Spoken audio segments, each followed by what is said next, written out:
Hi, I'm Kay. I'm a newer 3D VTuber over on Twitch and working on setting up some things for YouTube. So I thought this would be an easy intro for me to learn a little bit of video editing for YouTube and also just kind of provide everyone a bit of insight into what I do day to day and how I entertain myself this winter season. So, a couple of things that I decided to talk about were just some anime and books that I've involved myself in this season.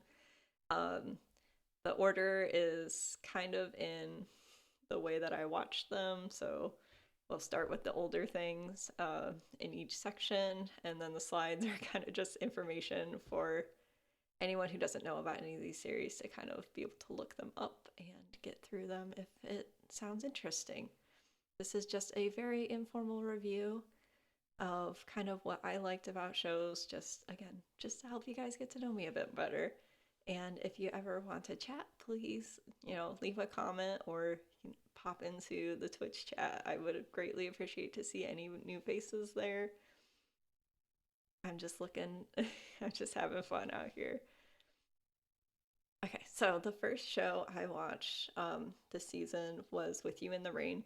This was a summer 2025 anime, and I did start it in summer 2025 and then set it aside for a bit and came back to it.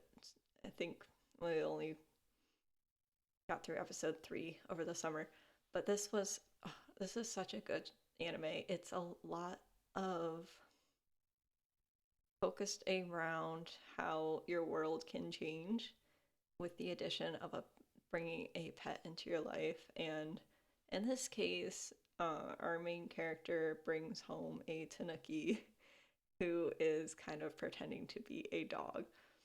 And there's some little antics with that, and it was really cute. It's just a very chill slice of life. It's short, it's sweet, and I have not seen anybody talk about this, but I absolutely adored this. This was probably one of my favorites from 2025. So if it sounds at all interesting, highly recommend giving this one a watch. It was just cute and calming and a great like before bedtime show.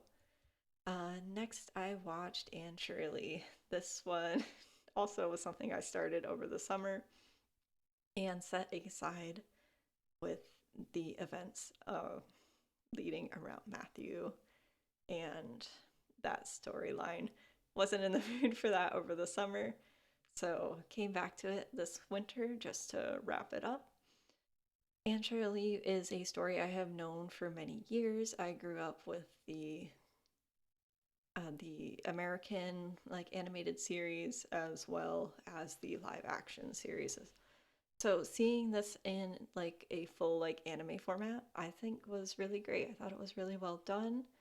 They were able to tell like her whole story, like not just her childhood, but as she grew up through an adult and kind of moved on through university and that whole arc of her life, which a lot of the American anime and TV shows did not cover. So I thought that was amazing.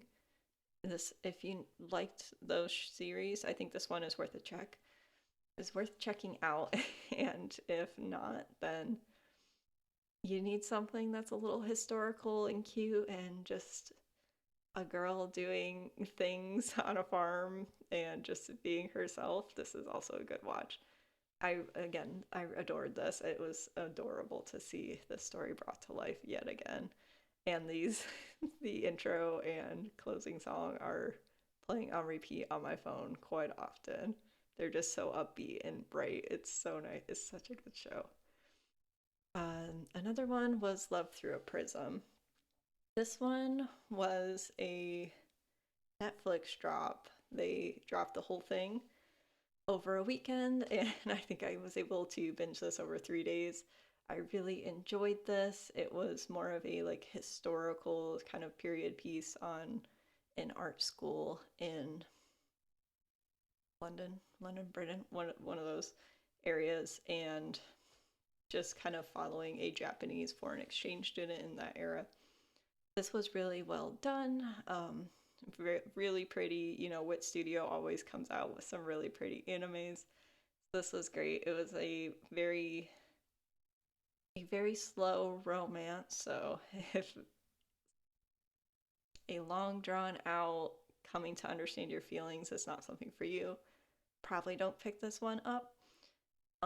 But yeah, I thought this was really interesting, just kind of seeing like a different view on an art school because we have a lot of art animes, but I hadn't seen a period piece like this, so kind of taking that in effect and the different culture dynamics in the era, I thought was also super interesting. Loved all the characters in here; they were all super fun and just they were just so fitting. This was a good one.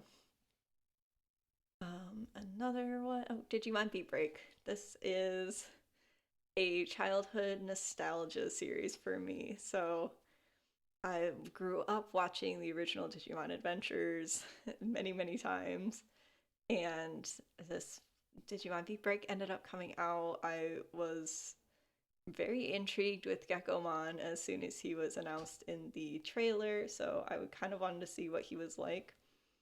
So I've been watching this on and off as the dubbed episodes have been releasing. I'm currently up through episode 10.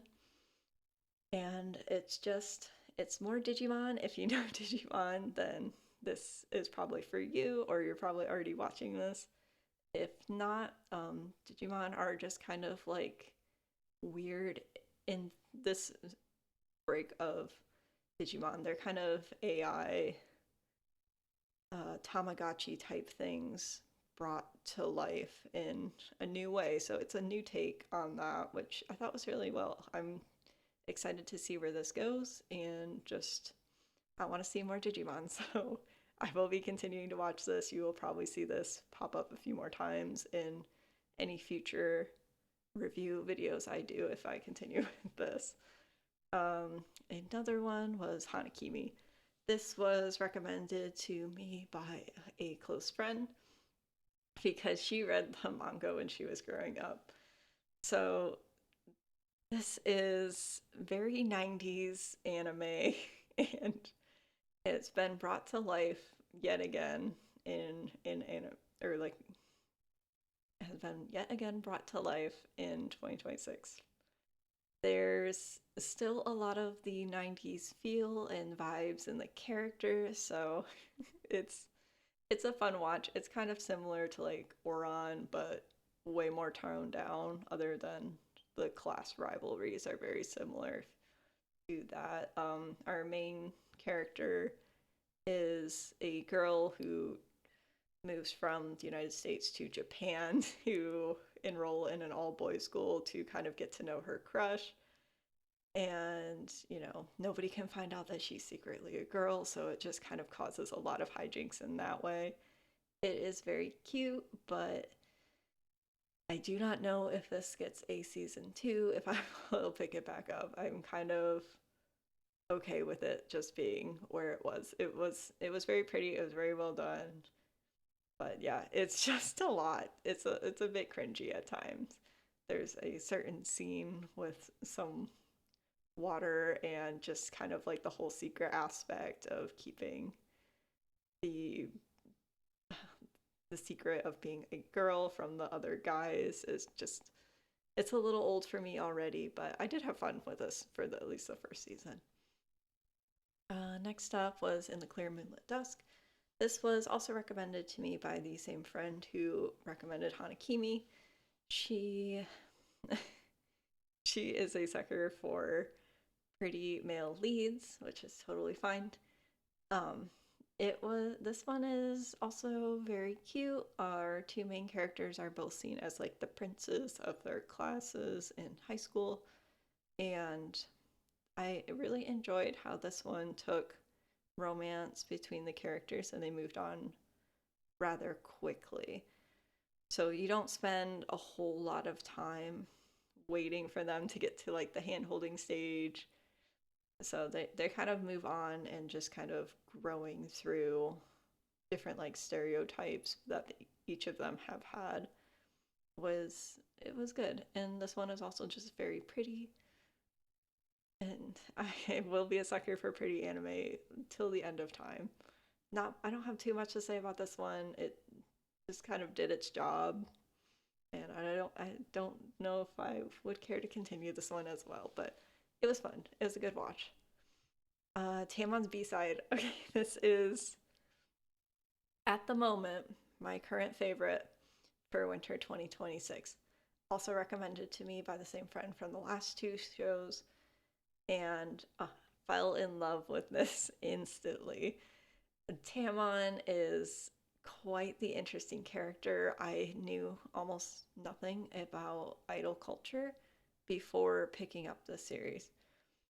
I knew a little bit about BTS, but like not very much. So getting to see kind of like very loosely how idol are treated in Japan and their like work-life balances and how those different personalities work, I've been eating it up.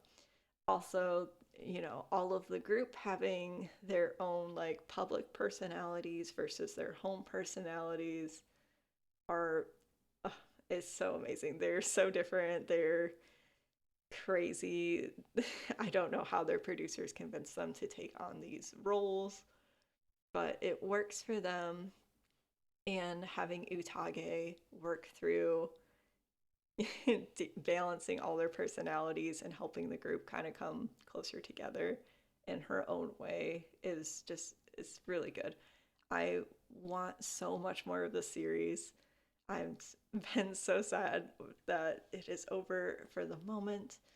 The songs from this show are constantly on repeat on my phone. Specifically, Rain is my top listened to song of the year already by a long shot. Nothing will dethrone that. So, yeah, I am obsessed with this one. It will be a constant rewatch. And I hope somebody else checks this out or can at least come chat with me about it someday. I cannot get enough about Tamon's B-side at the moment. Moving on from that, wanting to know more about idol culture, because it wasn't super touched on in Tamon's B-side. I was recommended Idolish 7 from Crunchyroll. So this is a slightly older show. I guess it's about 8 years old now. From 2018 is Idolish 7. I know nothing about this going into it. It's just a boy band type show, and it focuses more on like the management aspect of the idol culture. So like you get to know all of the idols in the band as well as, their backgrounds and everything, but also like again, like more of the management and the behind the scenes and some like boy band idol rivalry. It's a fun ride. So this has been super cute. I'm going to also continue this series just to kind of see where they go, but also have been loving these songs from this one. There's a few that have already made it into like my workout playlist just because they're such high energy and so upbeat. Like I have to have them to keep myself motivated. But yeah, this one's been super fun also. Next up was Sentenced to Be a Hero. This one was recommended to me from somebody in my Twitch community, and honestly, this has been amazing. This is a little outside of my normal watch. I don't think I would have picked it up based on the cover alone, but I got really invested after the first episode. There's a lot going on, but the world is so interesting, having the whole aspect of the demons kind of taking over like different animals and things and using them to wage a war against the humans is it's very intriguing, and as well as like all of the heroes and their backgrounds.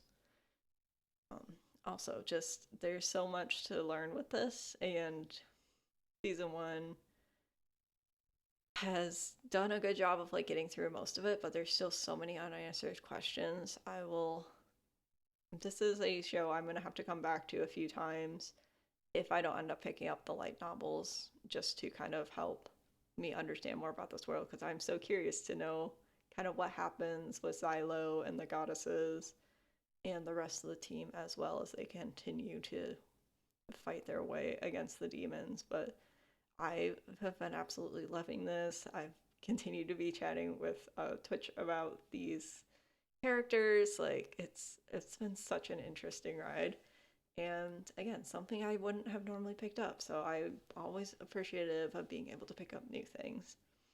Another one, oh, Free Reign Beyond Journey's End season 2. This one I did watch season 1 just based on the artwork last year, but if you know Free Reign, it's more of the same, just kind of watching the kind of misfit group travel their way across to complete their journey, and facing more demons, and just kind of like a very calm slice of life with some magical battles splattered in throughout. Really enjoying Freerin. I will continue to be watching Freerin. It's just, I like very calming shows, and I also like a little bit of action, so this is again right what I want to see sometimes. And that should wrap up my miscellaneous slide. There were a few other things I had touched on, but didn't really feel I had enough for making them a priority. So, starting off with Anyway, I'm Falling in Love with You season 1. I could not get into this show. I dropped it after I think about 6 episodes. It was a lot. I don't know if it was the COVID, like the COVID setting, or the main character just being so down on herself, even like between the two different timelines, and just her taking too long to figure out her feelings. Was I just couldn't deal with her. So I don't care to see where this one goes. So it has been officially dropped for me. But maybe it is fitting for somebody else. I really thought that since I usually enjoy reverse harem type show, love triangle things, this would have been a great watch, but I couldn't do it. So that's okay.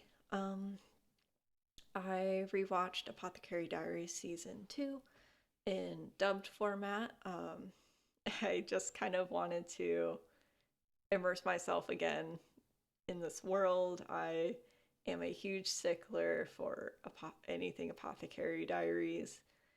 I cannot get enough of this, but I absolutely loved seeing the dub versus the sub when it was coming out. Specifically, the frog scene, if you know, you know, just kind of getting like the English emotions were really, really fun to see again. Cosmic Princess Kaguya was a Netflix film that dropped in January. This one was it was really fun.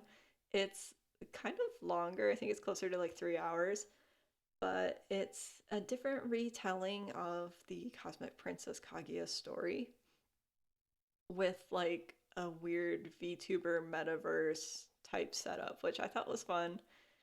And it's a good watch. The music's really it's the music's really pretty.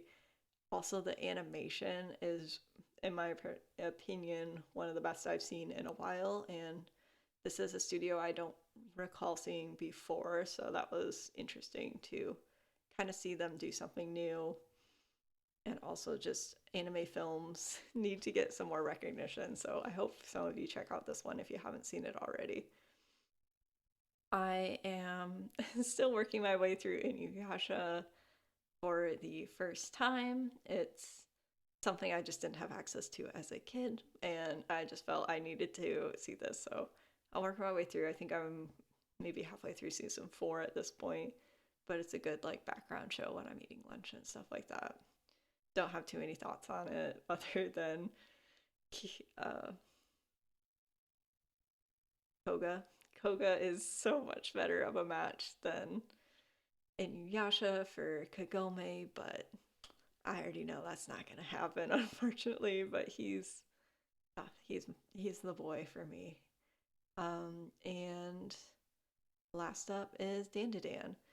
I'm currently up to date on all the manga releases for this series, and I love the way this group is. I love the action and seeing all the yokais and aliens and all that stuff pop in. Just kind of, I just love all the sci-fi in this, and as well as the group interactions. It's such a great show. I'm glad that it's getting so widely recognized to be hopefully fully adapted in an anime someday. It'll be a bit, and the storytelling is it has its flaws sometimes. It takes a little bit to get through some of the arcs, but it definitely has need to. Like there's a lot that it needs to do. So it's great. I highly recommend checking it out, especially if you like the anime and you don't want to wait many years to kind of see everything come to light. Check out the manga if you have time. All right, that should move us on to our light novels. So again, I love Apothecary Diaries so much. I've been obsessed ever since I came across it when season 1 was coming out. But volume 8 recently really released as a paperback, so I was able to grab this. And again, it's just more Apothecary Diaries. It's more just mystery solving in the Rear Palace. This one had to do with a lot more of the um, court politics and dynamics with our main group, and as well as like Mao Mao and Jinchi kind of testing the waters with where their relationship is. So this was super cute. And again, if it's not for you, that's totally fine. It's just something that makes me so happy. So I will always be reading as many Apothecary Diaries things as I can get my hands on. And our last light novels for this season were Seventh Time Loop. This one, I found the anime whenever that one was coming out, I think 2025, 2024. And since it didn't get greenlit for a second season, I wanted to see more of Reach and Arnold's relationship, as well as know more about her loops and just kind of watch her grow and do what she can to change the future, which I thought that was a super interesting concept. Also, just her growing to kind of come to realize her feelings for Arnold at some point. She's kind of getting there in volume 5, not quite there yet, but super cute. I love this couple together, and I will continue to wait to see where this one goes. It's the only villainous um, type anime or light novel I've touched. So it's been a good introduction. I don't know how many more I'll go into, but if anybody has any recommendations for other ones, please let me know. Especially if they have really involved type mystery things or complex problems like this one. I think that's what I mostly like about this. Moving on to our books. Project Hail Mary, I read for my book club, and this had been on my list for quite a while. I really enjoyed Andy Weir's writing with The Martian as well as the film. I have yet to see Project Hail Mary's film, but I've heard good things, so I hope to get to see that soon. But this was really well done. I love sci-fi and just kind of the uh, buddy comedy interactions with this I thought were really well done. I think it's probably between this and The Martian, I do enjoy Project Hail Mary more. It felt more of a cohesive story. It wasn't just a really smart guy doing all the things on his own to save his life. So this was a really fun read for me. The Amber Spyglass. This one I got through as an audiobook. I had a list of like the top 100 read like classics or top 100 reads before you die type thing that I've been working through for a few years. And a personal goal I had set for myself was if a book on there is part of a series, I have to read the whole series to count it off. So this will finally conclude my Golden Compass series on there. And having this as a full cast, I thought it was well done. Like everybody was able to differentiate themselves and give kind of more voice to the characters. So I appreciated that. And this one also dealt with quite a few heavier topics that I was more than what I was expecting for this series towards the end. But again, this was really well done. And yeah, I don't know if I'll revisit these for quite a while, but I've always loved the Golden Compass and just kind of this world. So it was nice to finally see the fruition of the story. A Theory of Dreaming. This is the sequel to A Study in Drowning. It's kind of like a college study where the students have different things they have to do to achieve like their goals, and it's a very interesting romance as well as magic system. This one had quite a lot going on, and I just couldn't get myself to either care about their romance or what they were doing with the school, so I did not enjoy this compared to A Study in Drowning. They're both fine, but I think the plot kind of got lost with all of the back and forth between the magic systems and different internal personal conflicts. Like there was just too many problems, and I didn't feel enough of them got solved. But again, maybe that was just me. And having this one as an audiobook, I think A Study in Drowning I had read on my Kindle, but it was when it came out, so I don't quite remember. But this was fine. I don't know if I'll be continuing the series, but we'll see. All Better Now. This one was really interesting. This is a dystopian set after COVID, where there's another type of disease that affects people almost as probably more strongly than COVID did, but it alters your brain to where you're always happy and very like it gets rid of all like selfish emotions and things. So having a world where everybody is extremely happy all the time and giving with anything they come across is a really interesting concept, and just kind of watching their world deal with this and the lengths that people went to protect their minds, I thought was really interesting. I will continue. I want to see where this goes because it wasn't too much of a cliffhanger, but kind of where the characters left off, I can definitely see this being a further continuation in a series. So I will definitely be keeping an eye on Neil Shusterman's writing just to see where this kind of goes, because I don't know, since most of the world is affected and everybody's happy, like are we just going to have world peace or what's going to happen with that? I'm not quite sure, so we'll have to see. I'll keep you guys updated on that one. The Awakening. This was a book talk recommendation that I had seen for a very, very long time and had finally gotten around to it. And to be honest, I don't know why this one is as popular as it is.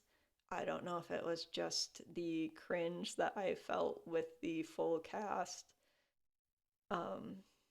sound effect type audiobook narration I had with this, but this was the only way my library had it, so how I got it. And it's just a Fae high school, but not, I guess it's more closer to college because I think they're 18, but just a lot of Fae people doing lots of crazy things in like a very dangerous college setting. And yeah, I just don't really care about this world too much. I did like their powers, but our two main characters kind of seem to be set up to be more than maybe they should have right at the beginning, and it didn't intrigue me long term. So I this is a series I will not be continuing, but that's all right. Faye, I have found out, is usually just not for me in general, so that might have been a big part of why I didn't care for this as well. Sophia, Princess Among Beasts.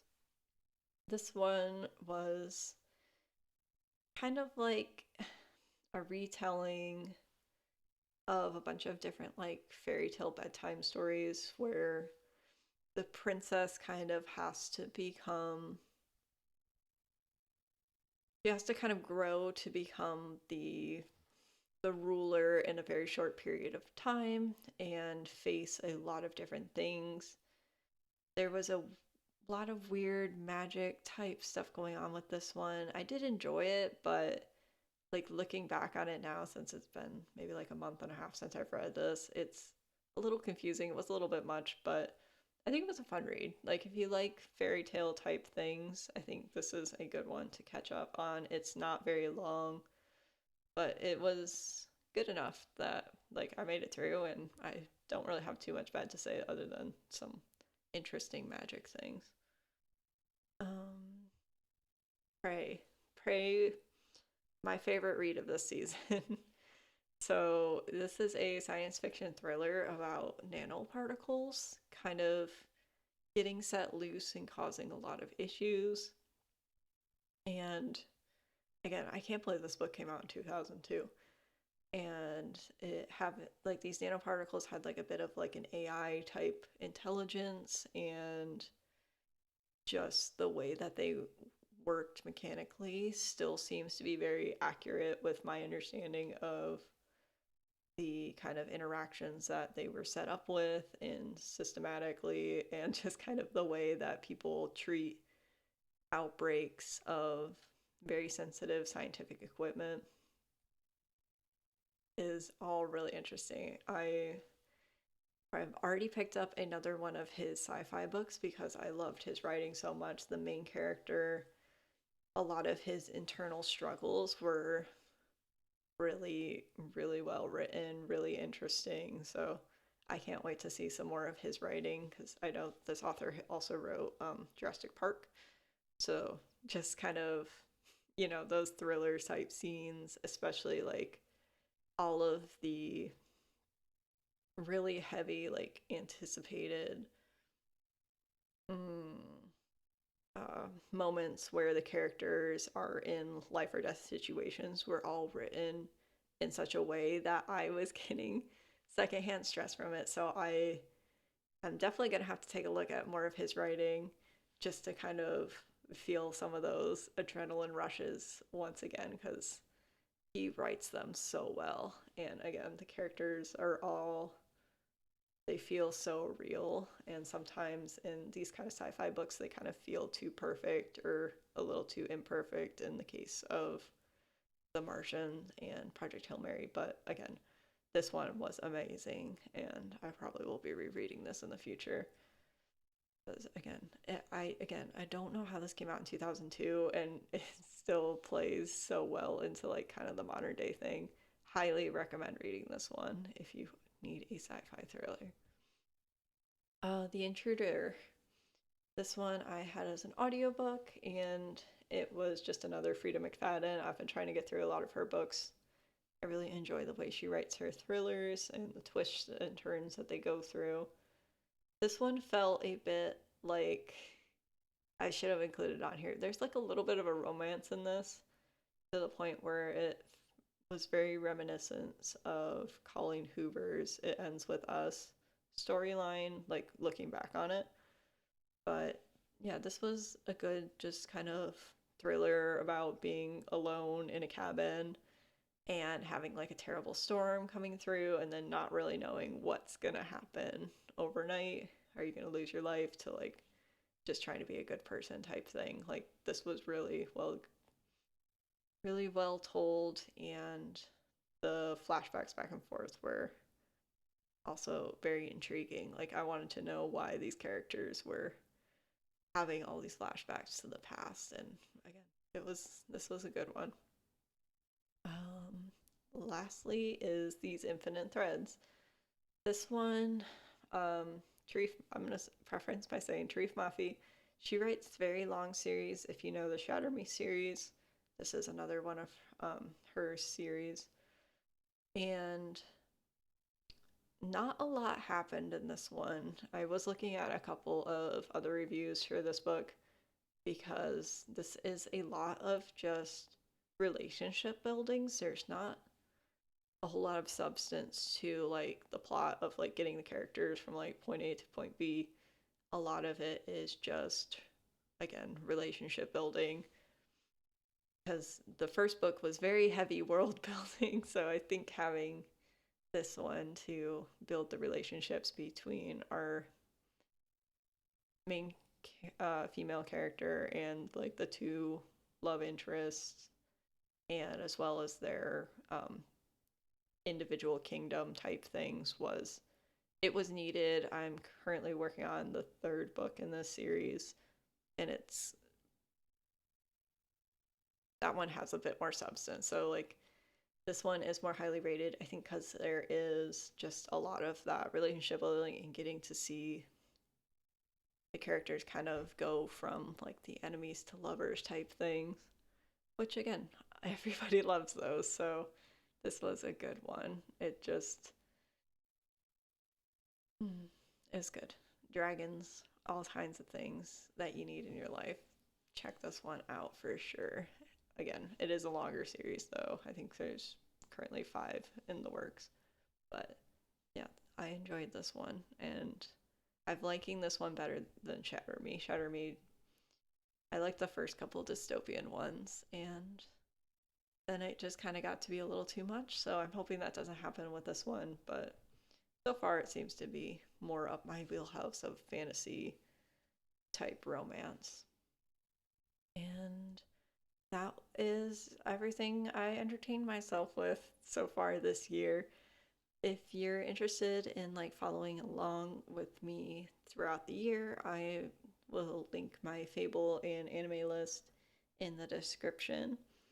And as well, please feel free to come hang out on Twitch if you want to chat about anything book related, anime related, share whatever you're working on over there, or even drop it in the comments here. I'll be checking in on those. But yeah, again, I hope this just kind of helps to get you all to know me a little bit better. Sorry, I ramble. This is kind of just a one shot just to see how I normally run things. Because, yeah, this is just how I am. I apologize if it's. Sorry, I'm so self conscious. But yeah, again, everything will be linked in the description, and I hope to, get to know you guys at some point. That'll be it for me. Thank you all.